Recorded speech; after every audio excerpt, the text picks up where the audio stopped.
Halo teman-teman, kali ini aku akan menunjukkan atau sharing ya bagaimana caranya mengolah data, validasi metode analisis untuk parameter akurasi dan presisi. Jadi datanya sudah ada, jadi teman-teman tinggal melakukan perhitungan ya. Di sini pertama teman-teman harus tahu dulu faktor pengencaranya berapa. Di sini faktor pengencaranya itu 50, tapi itu nanti ya. Kita pertama-tama banget kita harus menghitung dulu konsentrasi terhitung dalam bentuk ppm. Berarti kita memasukkan absorbansi Y ke dalam persamaan regresi. Seperti ini. Ini datanya dimasukin. Kita kurangi dulu dengan interceptnya. Jadi dikurangi 0,1495, kemudian dibagi dengan 0,05649. Seperti itu.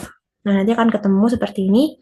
Terus kita drag seperti tadi. Kalau misalkan kita masukkan angka, kita tidak perlu melindungi sel seperti yang di video LOD Loki. Jadi teman-teman bisa langsung drag aja, karena angkanya tidak akan berubah. Gitu.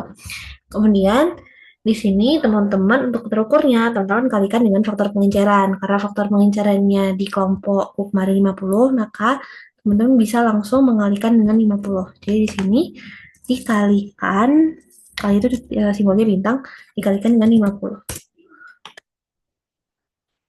Dan bisa ditarik ke bawah. Nah, kemudian ini kan dalam bentuk ppm, teman-teman harus mengkonversi dalam bentuk miligram per 100 mili. Sedangkan di sini itu hitungannya miligram per 1000 mili. Jadi teman-teman dari 1000 mili ke 100 mili, teman-teman hanya perlu membaginya dengan 10. Jadi datanya ini bisa dibagi dengan 10. Gitu. Ini bisa kita bagi, jadi kita pakai rumus juga, ini dibagi 10. Lalu kita drag ke bawah. Nah, ini dalam miligram dalam 100 mili. Sedangkan kita perlu mengetahui total kandungan dalam sampel gitu ya. Berdasarkan data, kemarin kita praktikumnya, cuplikan yang diambil itu 162,5 miligram, sedangkan sampelnya itu adalah 650 miligram. Jadi istilahnya itu seperti 4 kalinya dari cuplikan yang diambil. Jadi cuplikan yang diambil itu kurang lebih hanya seperempatnya, seperti itu ya. Jadi kita bisa melakukan perhitungan di sini dengan cara sama dengan ini kita kalikan dengan jumlah seharusnya itu berapa.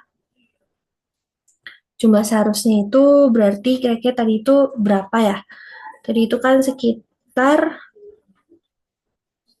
650 miligram.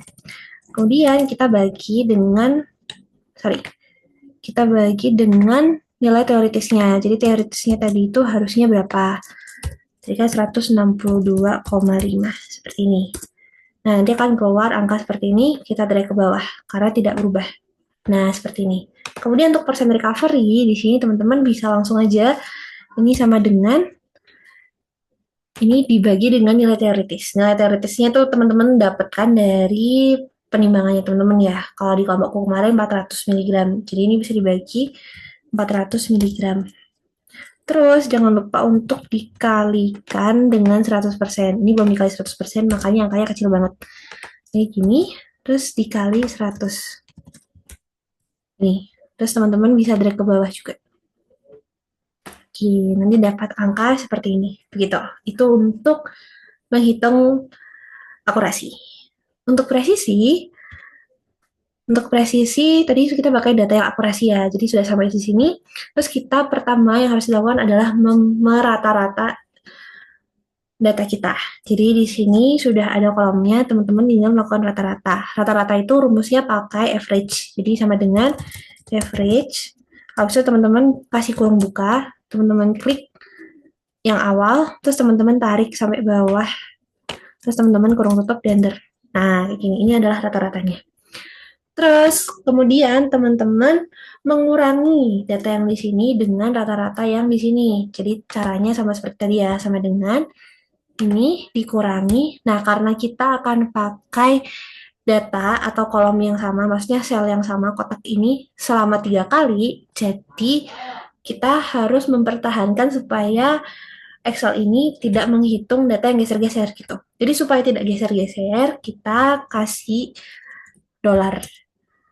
Dolarnya berarti ini H, kasih dolar lagi, berarti ini angka 7, H7 begitu. Nanti dia akan tetap dan tidak akan geser-geser. Ini bisa tarik ke bawah. Nah, seperti ini. Kemudian kita bisa mengkuadratkan. Jadi ini sama dengan di sini kita kuadratkan seperti tadi ya caranya. Sama seperti LOD Loki. Kita tarik ke bawah. Nah, terus di bawah ini ada sigma. Kalau sigma tadi kan pakai summary. Jadi sama dengan sum. Terus kita kurung buka, kita pencet awal yang mau kita hitung, terus kita tarik ke bawah. Terus kita kurung tutup, kita enter. Nah, ini adalah rata-rata jumlah dari rata-rata hasil pengurangan antara data kita dengan rata-ratanya. Gitu. Kemudian kita isi di sini. Jumlah datanya di sini kan tadi ada 3. Di sini terus 3. Kemudian N-1-nya berarti 2. Kemudian untuk simpangannya berarti teman-teman seperti tadi ya, teman-teman bisa menggunakan rumus sama dengan SQRT, lalu kita bagi jadi ini ya, hasil penjumlahannya kita bagi dengan rata-rata dengan jumlah datanya yang sudah dikurangi 1. Ini dapat 4,4 sekian. Kemudian untuk persennya, maka kita melakukan pembagian dari simpangan deviasinya dengan rata-ratanya, lalu kita kalikan 100%. Nih, kita dapat 1,1% sekian. Ya, seperti itu. Mungkin itu untuk validasi metode analisis. Kedepannya mungkin apabila teman-teman bingung, teman-teman bisa nanya aku ya. Mungkin sekian, semoga bermanfaat buat teman-teman. Semangat ngelapraknya.